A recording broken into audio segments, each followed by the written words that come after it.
Bonjour, c'est Franck de Cytolog. Ce petit tutoriel, qui devrait être assez rapide, va vous parler de la notion de transporteur. Alors, cette notion est assez spécifique à PrestaShop à partir de la version 1.5, car c'est uniquement à partir de la 1.5 que l'on peut associer des transporteurs aux produits. Alors dans Merlin, tout se passe ici dans un onglet spécifique qui s'appelle transporteur, que vous voyez ici sur la droite. Je vais vous l'activer, voilà. On va y revenir dans un instant.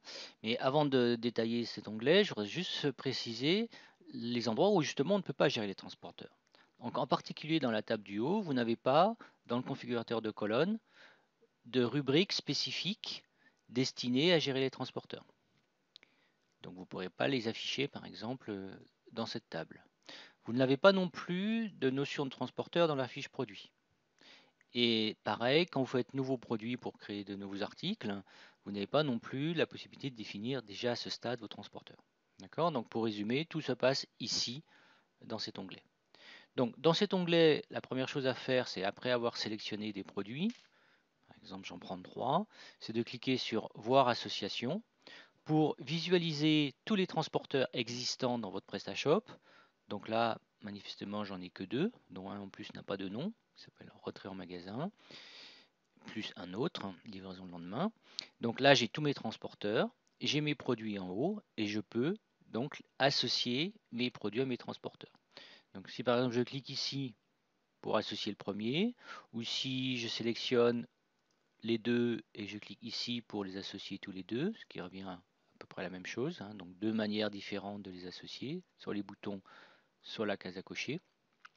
Et bien, donc cette opération m'a associé ces trois produits à ces deux transporteurs. Ce qu'il faut comprendre, c'est que dans PrestaShop, par défaut, aucun produit n'est associé à aucun transporteur, mais que cela signifie pour PrestaShop, c'est là que c'est un peu ambigu, que en fait tous les transporteurs sont disponibles pour tous les produits. C'est le même comportement dans les versions avant 1.5 de PrestaShop. Donc avant 1.5, on ne pouvait pas associer les produits aux transporteurs, mais en fait par défaut, tous les transporteurs étaient disponibles pour tous les produits. Donc ce comportement-là est toujours présent dans la 1.5, même si vous n'avez pas d'association. Par contre, si je prends un produit ou deux produits et que je les associe à seulement un ou plusieurs transporteurs, mais pas tous, donc pas comme ceci, j'en prends qu'un, je sélectionne, donc comme ceci. Là, j'ai ces deux produits qui sont associés à certains transporteurs, mais pas tous. Dans ce cas-là, seuls les transporteurs associés seront disponibles pour ces produits. C'est-à-dire que le transporteur numéro 1 ici ne pourra pas être utilisé. Les cases à cocher ici ont trois états possibles. Cocher, non coché et un état intermédiaire. Je vais vous montrer l'état intermédiaire. Je vais prendre ce produit-ci et je vais l'associer au premier transporteur ici. Maintenant, je vais sélectionner trois produits. Et bien regardez, mes cases à cocher ici sont passées de bleu à jaune, m'indiquant que certains des trois produits ici sont associés à chacun de ces transporteurs, mais pas tous les produits. Quand je prends un seul produit, ça devient bleu. Quand je prends un autre produit, c'est bleu également. Quand je prends les deux produits, les deux cases deviennent orange. En fait, l'un des deux produits est associé au premier transporteur et l'autre produit est associé au deuxième. Donc il m'indique que certains des produits sont associés, pas tous. Ça vous permet de vérifier si vous n'avez pas oublié des associations. Si par exemple vous aviez prévu que votre transporteur 2 ici soit associé à tous vos produits, eh bien là il vous montre que ce n'est pas le cas. Il vous dit certains le sont mais pas tous. Donc dans ce cas-là, il me suffit de cliquer deux fois. Ainsi je passe dans une case à cocher pleine, couleur bleue, qui m'indique que tous les produits sont bien associés au transporteur 2. Par contre, j'ai parmi tous ces produits certains qui sont associés au 1. Bon là je ne sais pas lesquels, mais en tout cas ils ne le sont pas tous. Et après vous pouvez ainsi déterminer lesquels sont ou non associés au 1. Manifestement c'est celui-ci. Donc celui-ci est associé au transporteur 1. Dès que j'en sélectionne un autre, la case à cocher ici passe orange. Si vous voulez dupliquer les transporteurs d'un produit vers d'autres produits, il suffit de sélectionner votre produit d'origine, votre produit modèle, donc celui-ci par exemple. Ici, parmi tous les transporteurs, vous voyez ceux qui sont cochés.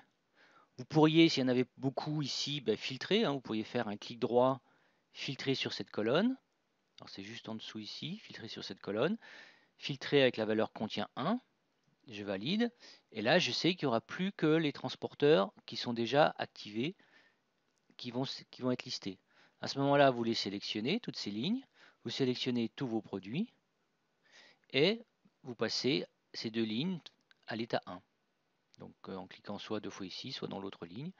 Voilà. Et ainsi, donc, j'ai tous les produits qui ont récupéré les mêmes transporteurs que mon produit de départ. Alors vous pouvez utiliser ce filtre-là que je viens de vous montrer. Vous pouvez aussi, c'est une autre méthode, utiliser l'outil qui s'appelle sélection filtrée. Donc sélection filtrée, en fait, fait à la fois un filtre et une sélection en même temps. Donc c'est lui qui va sélectionner toutes les lignes, même s'il y en a des milliers, il va sélectionner toutes les lignes qui contiennent la valeur que vous avez demandé. Et à ce moment-là, il ne vous suffit plus qu'à sélectionner vos autres produits et à refaire l'association pareil deux fois un clic. Pour être tout à fait complet sur le sujet, j'ai juste parlé des évolutions à venir dans Merlin. Donc on pourra prochainement créer soi-même des transporteurs depuis cet onglet transporteur. Donc ce n'est pas le cas aujourd'hui. Et puis dans une version future, on pourra également importer les transporteurs via l'outil d'import de fichiers CSV XLS. Pour l'instant, ce n'est pas possible. Voilà, donc dans l'import, on ne peut pas réaliser ce genre de tâches. Il faut absolument utiliser pour l'instant cet onglet. Alors pour les documents joints, donc on a un onglet qui se trouve ici et son fonctionnement est rigoureusement identique à celui de l'onglet transporteur. Donc je ne vais pas refaire un tutoriel spécial pour ça. Donc c'est exactement la même chose.